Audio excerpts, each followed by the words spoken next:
That's what we should have did. Yeah. Should have sparred. Let's go. What? Man, I got my head gear. No, I'm a mouthpiece either. Didn't think I'd be sparring Andre Ward this week. Yeah, we heard you mess up. I ain't got no gloves. You got gloves? Here, right here. I think we should do it. They're baby gloves. Go for it. Let me see. Yeah. You down?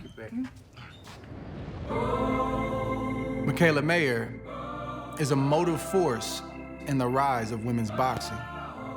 Competing in a predominantly male-driven sport, Mikaela isn't just fighting for self, but she's building a legacy. I've seen joy and I've seen pain. While being a voice for women all across the globe. But I put myself up and got out of the dark. Mayer has risen from the backwaters of boxing to champion and being one of the best lightweight women's boxers in the world. I am a fighter, I'm born to win. No, I'm never gonna stop. Now she's riding a wave.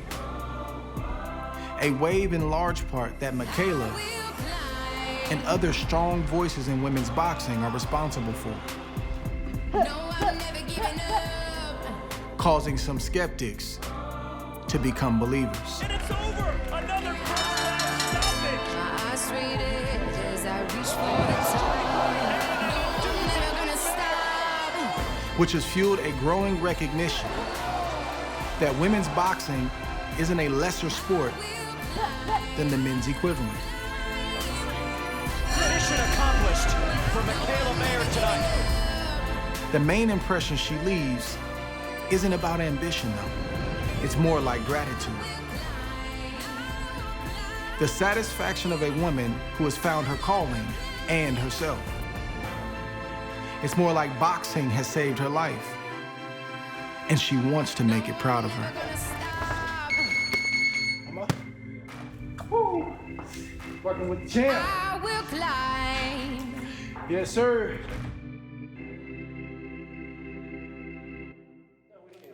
All right, you ready for this?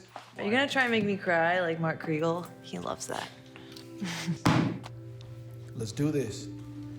So take me back to the beginning.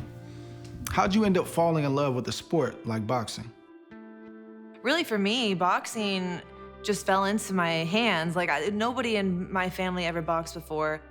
Even though I went through that rebellious stage as a teenager, like, I've always been an extremist. If I'm gonna do something, I'm gonna do it 100%. I'm not gonna half-ass it. So I think that boxing just found me at the perfect time because I was ready to dive into something. I was ready to pour all my energy into something and be great at it. So take me back to the rebellious stage you mentioned. You sound like you had a lot of energy, even maybe some anger, and you were just looking for answers. Well, first you have to understand that when I was going through this stage of rebellion, I got kicked out of my high school for fighting, then I got sent to another high school, fell behind there, then I ended up at a continuation school where the kids who screw up go. Not only was I getting kicked out of schools, but I wouldn't come home for weeks at a time. My dad was worried, you know? I mean, I just remember him, like, literally in tears to me one day, like, what am I doing wrong? Like, what do you need from me? That was one of the moments where I was like, what am I doing in my life? Like, I really need to just snap out of this and get back to that person that my dad saw me as. When I decided that I wanted to change my life around and be good at something, all I needed was an outlet, something that triggered me to pour my energy into, something that I loved, something that I fell in love with. And that was just boxing. Digging it.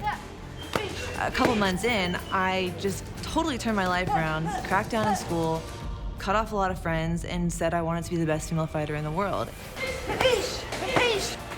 There you go.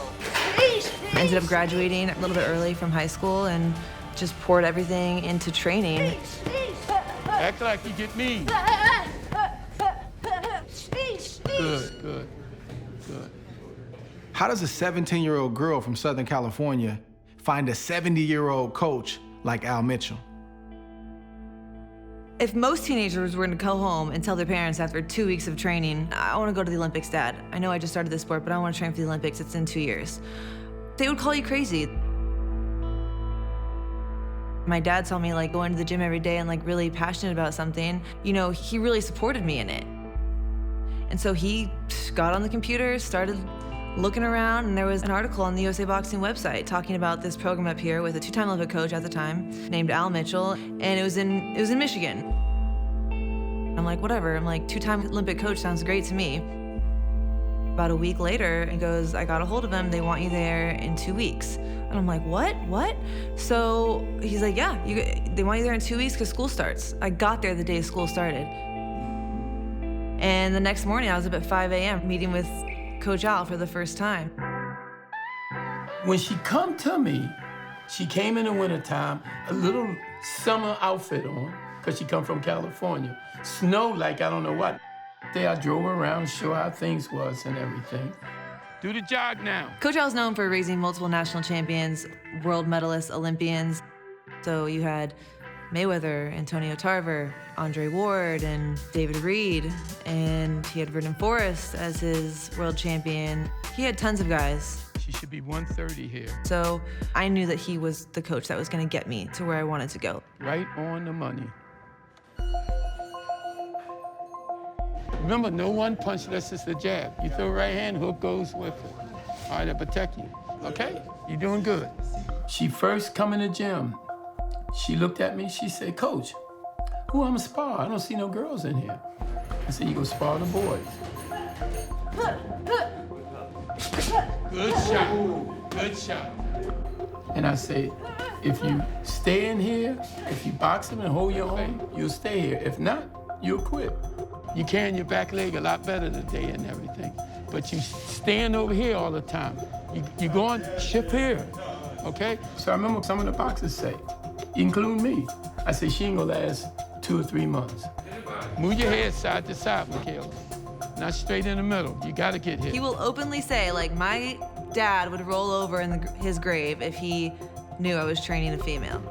I did say that. I never trained a female because my father would turn over his grave. That's just the words I say. Time. Good job. That's the way I was grew up. Girls, you don't hit them, you know? I never hit a girl in my life. Lost a nail. God. I lose mine all the time. She lost a nail. Yeah. So Coach Al flat out says he's not gonna train a female fighter. Well, how did you get him to train you? Yeah, I mean, I took myself seriously. I was like all in it, but it just definitely took me a while to like get him to see that. And on her way to the ring for her first pro fight. You know, he didn't want a female in the program. He never had a female in the program. And my dad's point was, well, you know they're allowing 3 Olympic weights for women this coming 2012 Olympics. So you have to take my daughter, is what he says. You have to take her. You'll just see her box. She's good. And so he took me sort of, I think, just, okay, we need to fill the spots. I want to keep this program going. Sure, bring her on in. Mikaela Mayer. 5 o'clock in the morning when I take everybody to run, she was running with them. She had a job, bartending, about 20 miles from here. Mikaela Mayer tries to strike early on. And she was going to school and working 5 in the morning, then come back in at 3 and train. Left and then a right. Mikaela Mayer in control. She had to only be getting 2, 3, or 4 hours sleep a day. Easy. In her pro debut, sends Figueroa to the ground. Mikaela Mayer. And I seen what she was doing. I said, well, let me try to push her and everything. Good left-hand jab there by Mikaela. Then I think she's definitely hurt now.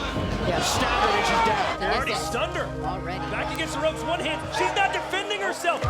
Finding the passion gives you purpose. And so every day I was able to wake up and say, okay, I know what my purpose is. Still undefeated. Mikaela. I knew that I wanted to be the best female fighter in the world. It's a knockdown. She turned right into that. One thing I learned, I ain't gonna never say never no more, because I put my foot in my mouth when I said that. It's her first belt being put in her 4 years later, we were on our way to the Olympic trials.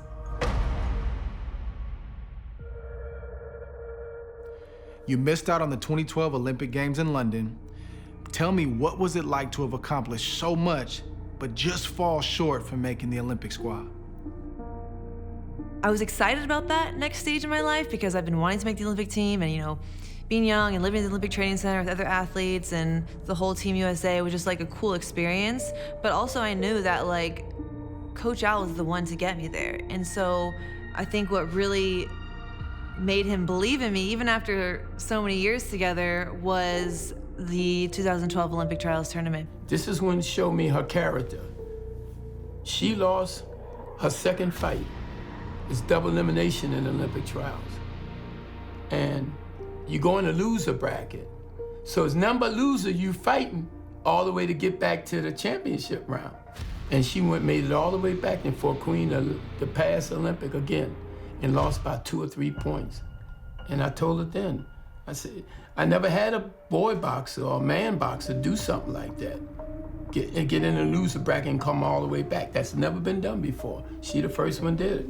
And I told her, she was crying and I said, hey, don't feel bad. I said, you did a good job. It was sad. I was obviously not happy about the decision, but I knew right away that I still very much had a dream that was very much alive, and that I was going to make 2016 my goal, and that I was going to make the Olympic team for 2016. I put her in the Golden Gloves, and she fight Queen and beat her. Got outstanding boxing. Then she just was winning. We go into the 2016 Olympic trials as the #1 seed. You know, we held our #1 spot for those 4 years, which isn't easy to do. And I qualified for Rio. I went to compete in Rio. And long story short, after the games, I just didn't feel like how I thought I was gonna feel. It wasn't just about not medaling. I didn't get the endorsements I thought I was gonna get. I didn't get the media attention I thought I was gonna get.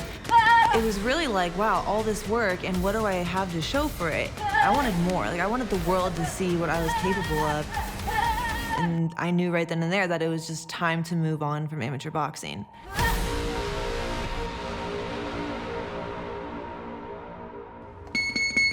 Work on what we talking about here.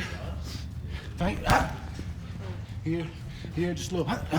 You don't have to bring it up, it's just. Does that bring it too high? Okay. Even if you were here, if I go, you gonna react. Yeah. So, give me 5 of those, good technique. So you represented your country in the 2016 Summer Olympics, and naturally, you wanted to turn pro. You became the first female boxer to be signed by Top Rank. How much pressure did you have to deliver? I feel like I've had pressure from the jump, you know? I mean, being signed to Top Rank, the only female, there was a weight on my shoulders there because I felt like I was fighting for us women. You know, you think that Top Rank signed a female, oh, Mikaela's set, she's good, but no, like, I think for the first 2 years, I was proving myself to Top Rank every fight. Mikaela Mayer in control in her pro debut. And they could have cut me. If I'd had any loss that first year, they could have cut me. And so I had a lot of pressure and I had a big job to do. Because if I failed, then, you know, they weren't going to believe in women's boxing. She's a presence in the ring. She owns the ring. She gets a knockdown real early. And I feel like I've done that. And I'm glad I've done that. You know, I wanted to prove that to them. The women now is trying to be better than the men. And believe it or not, most of the bouts I see nowadays, the women is better than the men.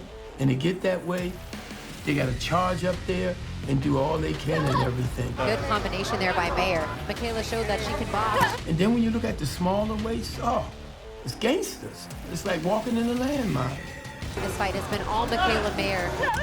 But I'm seeing the girls do like the men used to do in the 60s, 70s, and 80s, and 90s. They stepping up and they fighting anybody, you know? They not ducking nobody.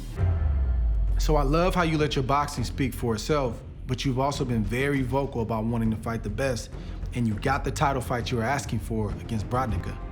Yeah, so we get the fight with Brodnicka. We're happy, it's what we wanted, and I'm a little heated, right? I'm like, I'm going to this fight, like, this girl is done, like, she's been champ for way too long. This is Brodnicka, her last fight that she won the title. And I was talking to her, and I explained to her when I watched this girl box, she was undefeated, and how she beat most of her athletes that she boxed. She beat them with movement. She'll move, come back, catch him. She going to grab you. She's slick, moving around to the right and left. She get off 2 or 3 punches, and tie you up. In other words, she score points, tie you up, so you can't do nothing, you know? Smart boxing, you know? And so it was a frustrating fight for me. It was annoying, and I see how she went 19-0. I don't think she's a good style fighter, but it got her to 19-0. So it does work, and luckily Coach Al and I had worked on that game plan, so even though it was a little tricky and annoying, we were able to win clearly. Good combination from Mayer, who has been all Mikaela Mayer. Having that world title fight and winning it was really important to me, yes, but it was just a step in the right direction. Like, I still have so much I want to accomplish, so many girls I want to fight in this division. I want to go undisputed. And new! And so that was just what I needed, you know, to get me there, to get me in position for the next step. Mikaela Mayer! That's what we should have did. Should have sparred. Let's go. I ain't got my head gear. I don't have a mouthpiece either. Didn't think I'd be sparring Andre Ward this week. Don't mess up. I ain't got no gloves. You got gloves? Here, right here. I think we should do it. They're baby gloves. Let me see. Yeah. You down? Let's talk about you being a female in a predominantly male-driven sport. You guys take the same risk that we take. You guys make the same sacrifices. You know, there's a huge gap in the pay scale. There's a huge gap in the opportunities that you guys get. Do you feel like you get the respect that you deserve, and that the other ladies get the respect that they deserve? There is definitely still a lot of work to be done when it comes to equality in boxing between men and women, a lot. But you have to look back in history, like, think about it. Women were just allowed to compete in the Olympics in 2012. Boxing was one of the first Olympic sports ever. So men have had these years and years and years to develop, right? And to compete at the highest level. We weren't even allowed to compete at the World Championships and the amateurs until, I don't know, early 2000s or something like that. So now you see women who are able to come into the pros and say, I'm a multiple-time national champion, I'm a world medalist, I'm an Olympian, Olympic gold medalist. And we didn't have that before. So now there's no denying us. Talent pool is too deep, we're coming, and eventually they're gonna have to give us the respect.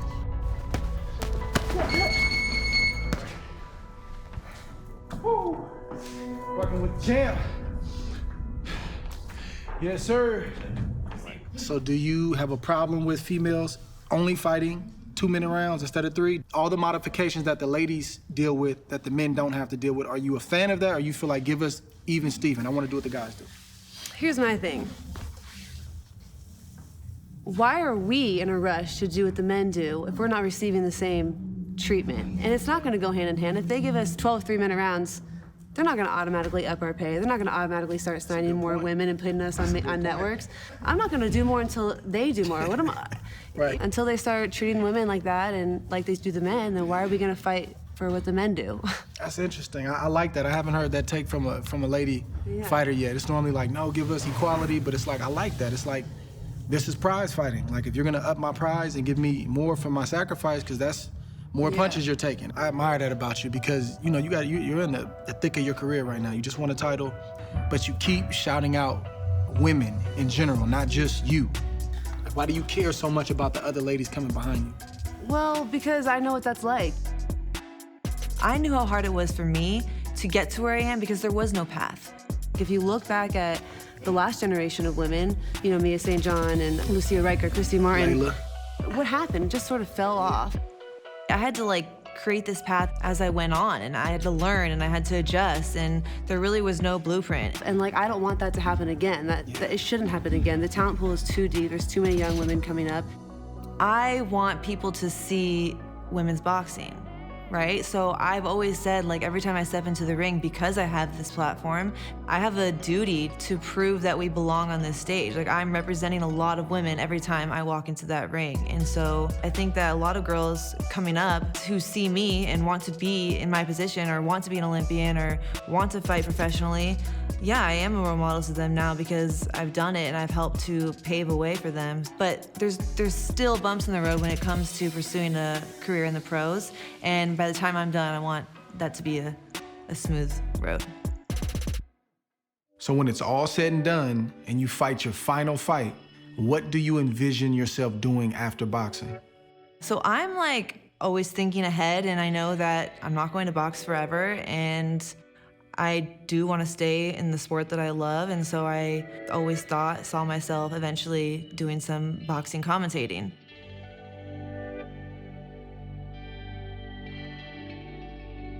And will you look at who the guest analyst is today? Mikaela Mayer, the WBO junior lightweight champion of the world. We're used to being on the other side with you here, calling your championship fights. Welcome. I know, thank you. Thank you for having me. I'm excited to be on the other side of the ropes. See, this is what I want to have financial freedom to enjoy my life. I want to be in a career that I love. I don't want to wake up every day and ever have to go to a job that I hate. And right now I'm doing something that I love, so it doesn't feel like a job. I mean, I love boxing. I love my career, and it's just my first step in that direction. I mean, I still obviously have a huge boxing career ahead of me. I still have plenty of fight in me for a few more years, but eventually I want to go into the commentating world, and so, yeah, this is great to be on the other side of the ropes.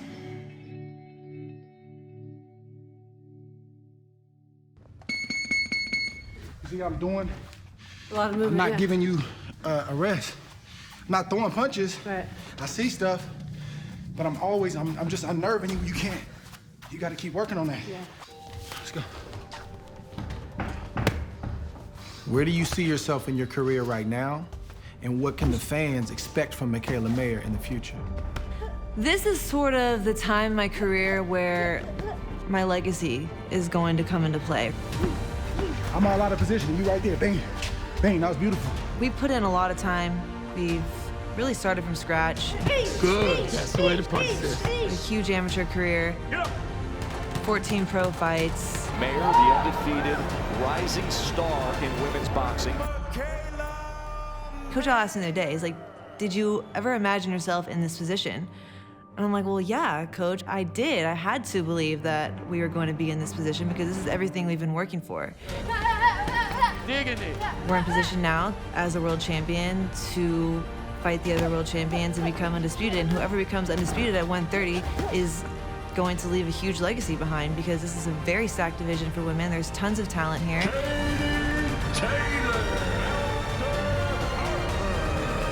And I'm not going to let all the hard work that my team has put in, that I put in, and let this slip through my hands. You know, I'm going to hold on to this belt and be able to be known as one of the best female fighters that ever did it. All right, Chan. Man, I see it coming little by little. It's from, individuals like yourself, many others, Katie Taylor, Clarissa Shields.